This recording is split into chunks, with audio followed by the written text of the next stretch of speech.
Mon dieu les amis. Comment vous dire que la vidéo d'aujourd'hui a été fortement demandée. Comme tu peux le voir, pas de make-up aujourd'hui, je n'ai même pas de crème hydratante, je n'ai rien sur le visage parce qu'aujourd'hui, ladies and gents, on va tester Kylie Skin. Waouh, ça dab en 2020, c'est interdit par la loi. Alors vous avez été tellement nombreux à me demander de tester cette marque. Et comme quoi la vie parfois elle est bien faite. Parce que par le plus grand des hasards, alors Martine, laissez-moi quand même vous rappeler qu'il y a même pas un an on ne recevait aucun colis. Aujourd'hui c'est quotidien, donc ça c'est plutôt cool. Et j'ai reçu la marque Kylie Skin. Alors c'était arrivé dans une superbe boîte rose, très casse-couille à recycler, avec le miroir dedans, enfin c'était la hesse. Du coup, une fois avoir écrasé tout ça, recyclé, séparé les choses, j'ai pu récupérer mes produits et on est du coup sur les fameux produits du lancement de la marque. Parce qu'en fait Kylie Skin débarque en France. Ça y est les amis, on se fait envahir. On débute du coup avec une mise en vente des produits du début de la marque. Alors maintenant j'étais regardé le site forcément pour pouvoir faire mon évaluation. Comme d'habitude, l'expérience achat, l'expérience site internet, marketing et vraiment les produits en eux-mêmes. Alors j'ai regardé du coup sur le site et c'est clair que bon, ces produits là sont toujours en vente bien sûr, hein, c'est vraiment la base des bases. Enfin, en regardant sur le site il y a vraiment plein de nouveaux produits. Du coup checkons ce site, ce merveilleux site. Bon, le site en lui-même il est propre, c'est très à l'américaine, c'est très lisse, c'est très propre, des très jolis packshots, une super belle light, une qualité d'image irréprochable. Clairement la meuf elle a pris le pack Business Pro de Shopify qui te permet de upgrader au niveau du pixel. Voilà, tout est vraiment à l'américaine, c'est clean de chez clean, très facile pour naviguer. Quand tu cliques sur un truc, on te propose autre chose. Il y a vraiment un soft marketing qui est instauré, très à l'américaine, hyper efficace, qui te pousse à rajouter des conneries dans ton panier. Donc vraiment, la stratégie pour faire grossir le panier moyen est très intéressante sur ce site, marketingment parlant. Après, niveau éthique, chacun, il voit ce qu'il veut. Mais c'est vrai que c'est propre, c'est clean. Ensuite, on va pas se mytho, c'est cher. Par exemple, Kylie Skin Hair Clips. Alors c'est marrant parce que c'est généralement des clips qu'on utilise pour se maquiller. J'aurais plutôt vu des hair bands, genre des trucs comme ça. Comme c'est du skincare et il y a beaucoup de produits pour prendre soin de son visage, c'est clairement pas ça que j'aurais utilisé en tout cas pour dégager mon visage. Ensuite on va pas se mytho, 12 $. Pour 4 clips, ouais bah c'est cher quoi. Au Carrefour ça coûte 1,80 € quoi. Alors pareil ici quand je vois Scrub and Lotion Body Bundle, donc bundle, ok t'as 2 produits quoi. On est quand même, putain 50 $.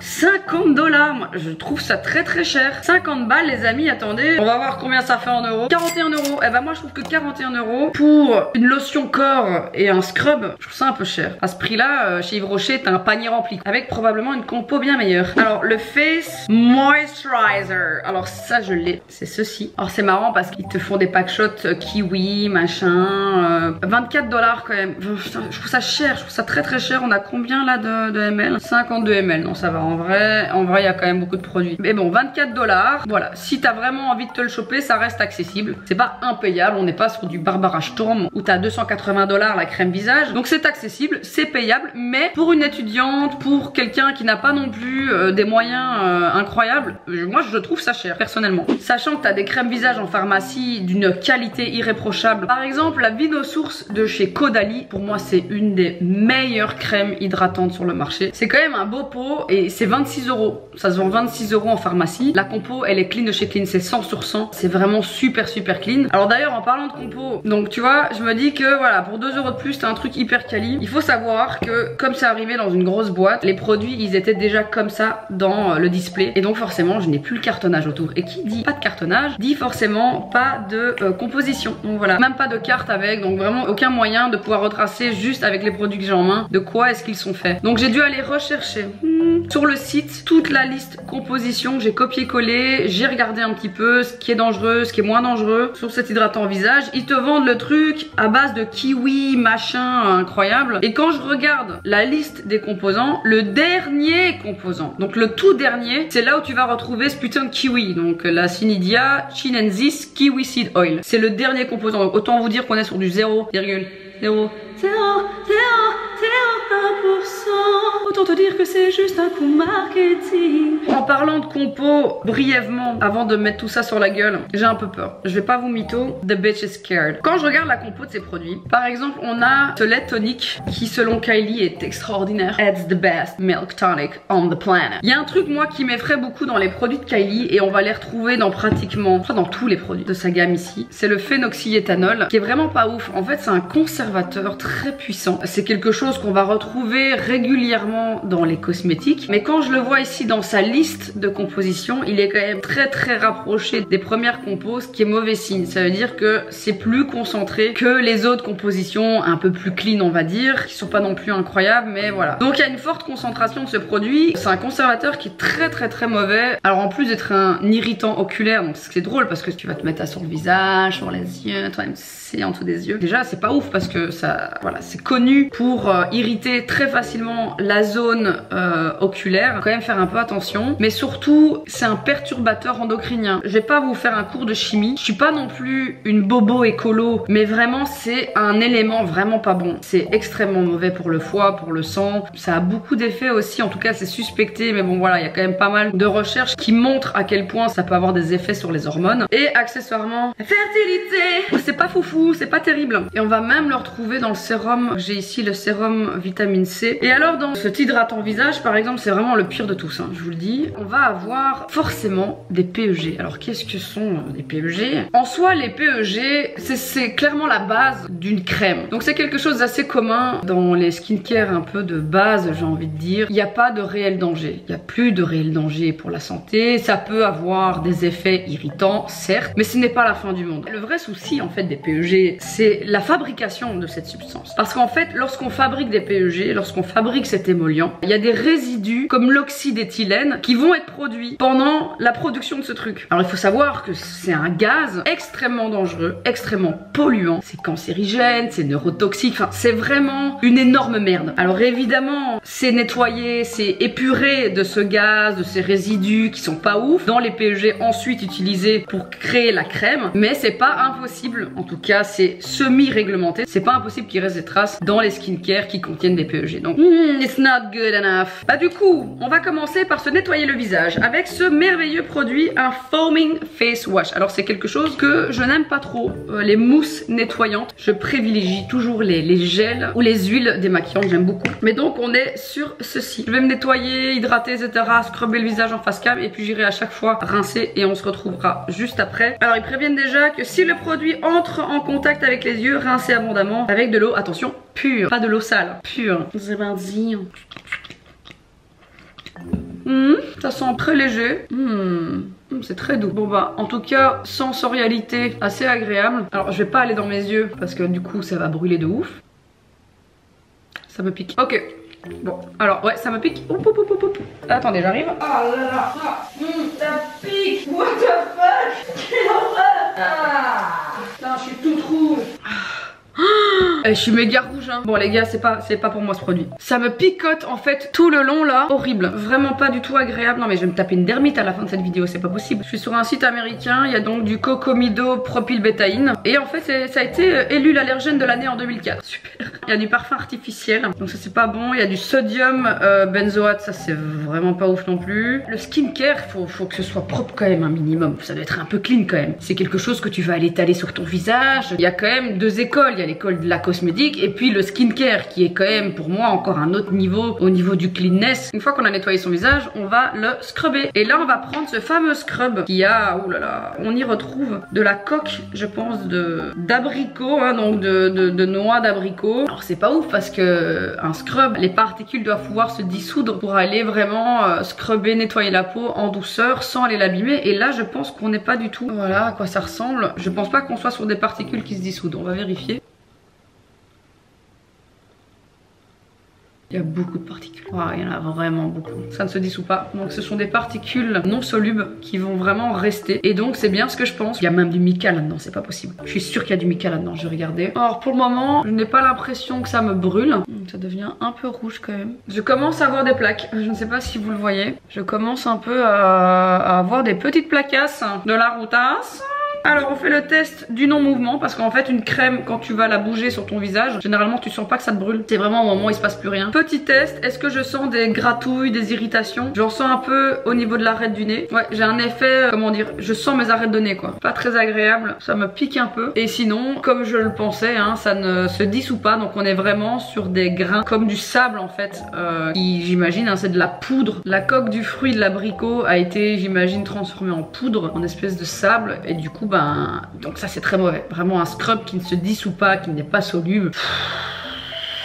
En 2020, on fait plus ça. Hein. Ça me fait vraiment penser au scrub à l'abricot qu'on achetait au Carrefour quand on avait 10 ans. Je vais me laver le visage, je reviens. Les amis, je deviens de plus en plus rouge. Et j'ai surtout la peau de plus en plus sèche. Les narrettes de nez, elles me font très mal. Bon, alors il y a un autre souci du coup que j'ai découvert pendant que je me lavais le visage. Comme ce sont des grains qui ne sont, enfin, qui vont pas se dissoudre, ni en les malaxant, en les massant sur ton visage, ni en les passant à l'eau chaude, eh ben, c'est très dur de les enlever en fait. Donc tu te retrouves avec encore plein de petits grains. Tu vois là, j'en ai. Putain, pourtant je suis restée 10 minutes en dessous quoi. Clairement, c'est pas ouf ce produit, je kiffe pas trop. Maintenant on passe à la lotion. Alors, me tuez pas, c'est un coton jetable. Celui qui n'a jamais péché me jette la première pierre. Vanilla Milk Toner. Nettoyez d'abord la peau avec le nettoyant moussant, c'est fait pour le visage. Puis pressez une petite quantité de tonique sur un tampon de coton et appliquez-le sur tout le visage. Mais pas sur les yeux. Il y a un irritant oculaire, mais ça on va bien évidemment pas te le dire. C'est mardi. What the fuck? Qu'est-ce que c'est? Pourquoi ça marche pas? C'est quoi ce truc là à l'intérieur? Attends, est-ce qu'il faut que je coupe ça? Qu'est-ce que c'est? Il faut que j'appuie plus fort encore? Ah yes, j'en ai partout maintenant. Ah merde. Putain, ça merde la grosse. Qu'est-ce que c'est que cette merde? Ça fout quoi ça là-dedans? Let's pretend nothing happens. Alors on est donc sur ce toner qu'on va aller utiliser pour aller, c'est pas vraiment un nettoyant visage, c'est vraiment en plus pour aller l'illuminer. Ça va bright up your skin, toi-même tu sais. Et là ce que je sens, c'est surtout que ça me pique. Et je suis en train de devenir rouge de ouf. Alors déjà, se faire du skincare comme ça en bien nettoyant, scrub, toner, machin, c'est déjà pas ouf. Avec des produits de qualité. Mais là on est quand même sur donc je vais donc bien éviter ma zone oculaire, même s'ils te disent sur tout le visage, ne fais pas ce qui est écrit sur ce produit. Alors niveau odeur, ça sent un peu le massepain. Ouais, ça sent le massepain, pas dingue. C'est surtout les narrettes du nez qui me font mal moi. Ensuite je vais mettre un petit sérum, le fameux sérum vitamine C qui se présente comme ceci. Donc encore une fois, hein, on est sur ah c'est du verre, ou c'est peut-être un verre plastifié, je ne sais pas. Allez, ça se présente. Ah je m'attendais à un gel transparent, un peu jaunache orangé. Et en fait c'est juste du lait. Donc le sérum on va aller le chauffer dans sa main. Ah l'odeur est horrible. Qu'est-ce que c'est que ce truc? S'il vous plaît, les gens qui ont ce produit à la maison, dites-moi vraiment que ça sent. Ouais ça sent, alors ça sent. Putain c'est ouf. Sur la vie de mes futurs enfants. Ouais. Ça sent le clou de girofle. Je vous jure, ça sent le clou de girofle mélangé au cabinet de mon dentiste. Daniel Ezelar, si tu regardes cette vidéo, big up mon gars. Je vous jure, ah c'est trop bizarre. Ah ça sent très mauvais. Oh là là là, c'est vraiment ignoble. Comment est-ce qu'ils ont pu se dire lors de la conception de ce produit? Perfect. Smells like clou de girofle. And the dentist, amazing. C'est pas possible. Peut-être que les résultats sont incroyables. Peut-être qu'avec ce produit, tu as l'air d'avoir voilà, une mine extraordinaire. Mais je me doute. Sinon, ça colle. C'est pas non plus l'enfer. J'ai connu des gels vraiment catastrophiques, des espèces de sérums qui collent, tu sais pas te maquiller au-dessus. Enfin, c'était vraiment la merde. Là, ça va. Je crois qu'il y a moyen de vraiment de la mettre en avant crème hydratante, ce qu'on va faire du coup avec ce superbe face moisturizer, qui pour le coup, je pense, est vraiment le pire produit de toute la gamme.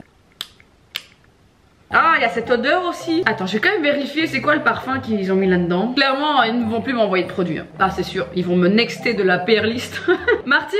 Non, non, non, pas trop, non. Non, on va pas trop lui envoyer des produits, non. Alors, l'hydratant, on est sur blablabli, blablablou. Du kiwi. Fragrance free. Ah, bah comme il n'y a pas de parfum. Bah oui, du coup, tu sens les produits chimiques. Vraiment, hein, c'est ça. Ça sent la pétrochimie. Voilà. On va hydrater le visage.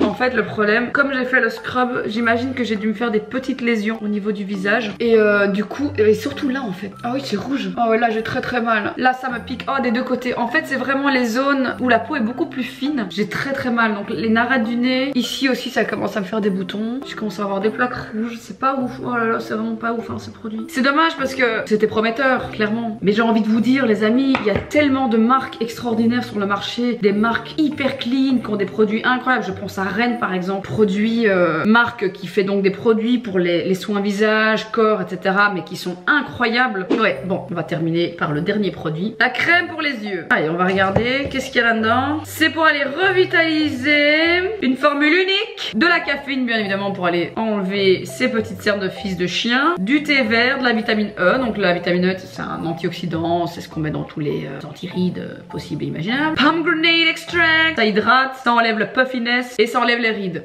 Waouh, c'est un truc de fou. Ah, le seed oil, le jojoba étant deuxième composant. Donc ça, c'est vraiment bien. Donc c'est qu'il y en a vraiment beaucoup. Du shea butter en troisième composant. Bon, après, ce qui suit derrière, c'est vraiment dégueulasse. C'est cracra, il y a de l'alcool. Oh non, pas d'alcool dans une crème pour les yeux, enfin. L'alcool, c'est ce qui vieillit ton visage le plus. C'est vraiment très mauvais. Tout ce qui est crème à base d'alcool, tout ce qui est nettoyant à base d'alcool, enfin, c'est vraiment pas bon. Ça assèche, ça vieillit, enfin, c'est de la merde. C'est en sixième position, ça va. C'est pas ouf, mais ça va. Il y a du parabène aussi là-dedans, je rêve. Ah ouais.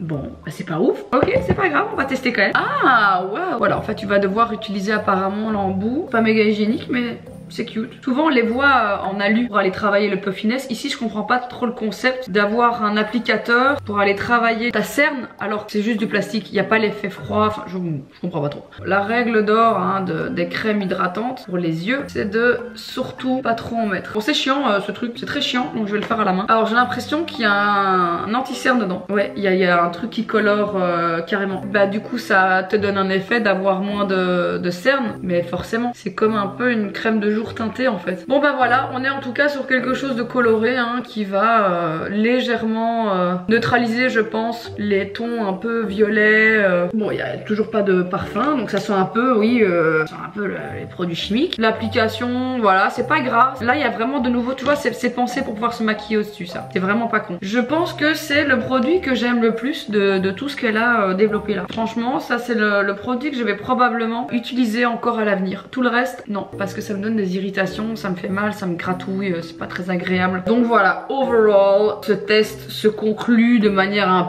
c'est un peu un fail, clairement. Je pense aussi que ce sera probablement la dernière fois qu'ils vont m'envoyer des produits. Je mettrai clairement un 5 sur 10 sur ces produits. La crème pour les yeux, je la trouve vraiment bien. Elle est pas grasse, elle est agréable. Je trouve que le petit côté un peu jaunâche qui va un petit peu camoufler, c'est pas plus mal. Franchement, c'est bien. Maintenant, les autres produits, je suis pas du tout fan. Malheureusement, j'ai une peau très fragile, j'ai une peau quand même assez sensible et du coup, bah, je réagis au quart de tour dès que je mets des trucs un peu trop cracra. C'est pas fait pour moi en tout cas. Maintenant je trouve pas le marketing incroyable. Enfin, franchement tu le rends blanc ce pack et tu écris Nivea en bleu dessus.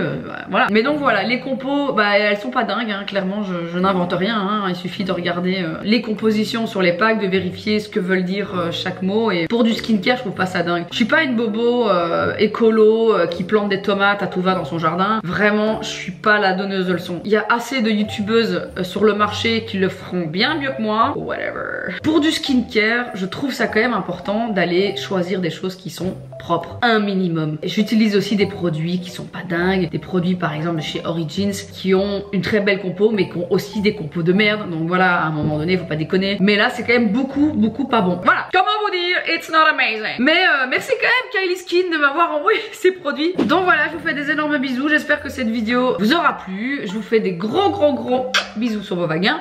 Bisous sur vos énormes phallus et je vous dis à très bientôt sur la chaîne de Martine, ta super copine, ta super copine. Ciao.